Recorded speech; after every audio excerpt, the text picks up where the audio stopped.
My name is Steven Cohen. I am an artist who is from South Africa. I was invited to do a performance called Chandelier. The question was about the aesthetics of movement.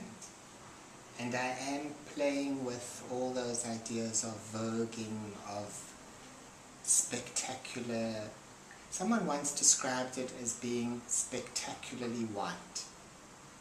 And I'm playing with those notions of disproportionate, making enormous my identity, playing with elements of drag, of ballet. But I'm not a ballet dancer and I'm not a drag queen and I don't know how to dance and I don't give a shit because I think it's all dance. Walking around in high heels for me is dance. And those people, many people have different reactions and that's incredibly powerful because it just shows us how different people are because they're responding to the same catalyst in completely different ways. And cultures, you know, different cultures perhaps. Yes, and also there's a mix of culture in that film because there are many different languages. There's Xhosa, Zulu, Sotho, English. At the same time, people are very open to what's going on. They're very intelligent as well. They quickly understand what's going on, as quickly as these sophisticated people in Annecy, and perhaps more open-minded even.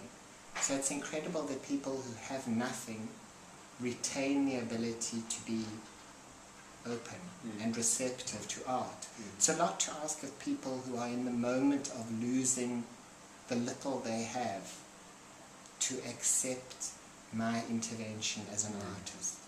And yes, there's occasionally someone who wants to kick my ass and good luck to them. But that is part of the interesting thing.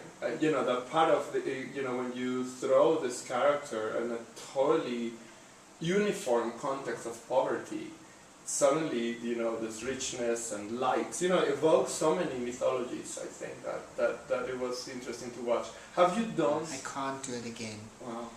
I make the performance many times, but the performance is only ever a reflection of that one day. And for me, it's a video documentation. I don't know if it's video or dance or...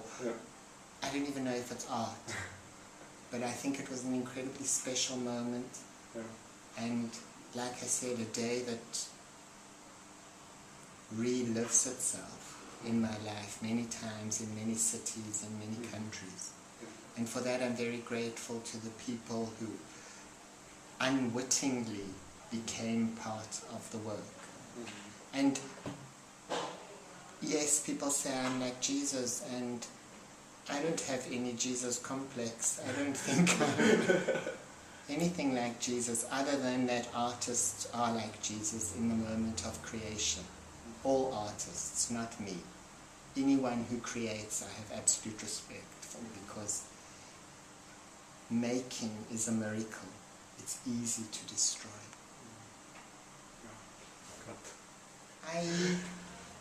Do I have characters? Do I have personas? I think I have only this thing I know as Steven, but I have different masks for different occasions.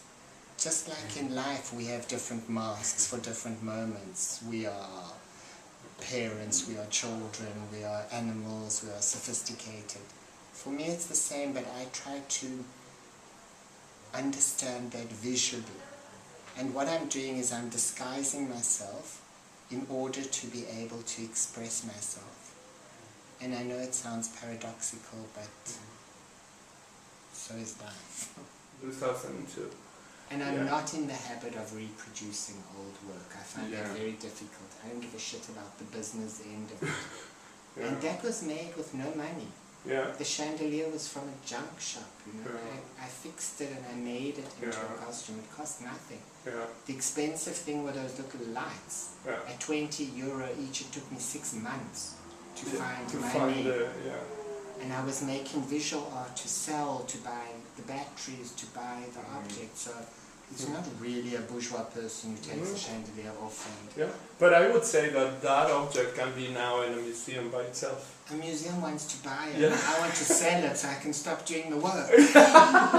You will sell Chandelier too. I will be like with halogen lights and techno, exactly. 2001. 70s version, not an 1870s version. Well, like with real candles. But you see, the very important thing for me is the electricity, because how do people live with nothing? Yeah. How do people live with no light in the 21st century? It's medieval. Yeah. How do people shit in the street and Yes. look for water? And at the same time, these are people living in a city. We see the city. They're not living in a ghetto miles away. They're in a place where they have no access to what the place has to offer. And I find that agony. Yeah, but imagine then what we have become, you know, like that is a really strong separation from the land actually, when you go to a city just to live that way.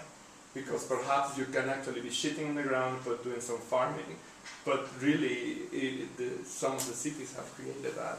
Even in New York, that is incredible what happened with homelessness. Yes, and I saw in Brazil, and I see everywhere. Everywhere. It's the first battle. Animal, it's territorial.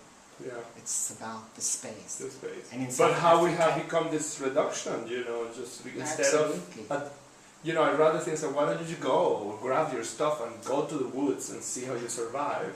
But the people rather go to the city and really Because the live like city smells like money. Yeah. It promises to give you things Yeah. it won't give you. Yeah. So people are drawn like moths to a flame. They come for the bright lights. They come for the glitter. But you have to shed blood to get that. And the people who've got it are not going to give it to you. They're going to watch you die before they give you something. And it's true. What have we become? Well, thank you very much. Pleasure, and Beautiful. good luck with the project. Yeah. I think it's important.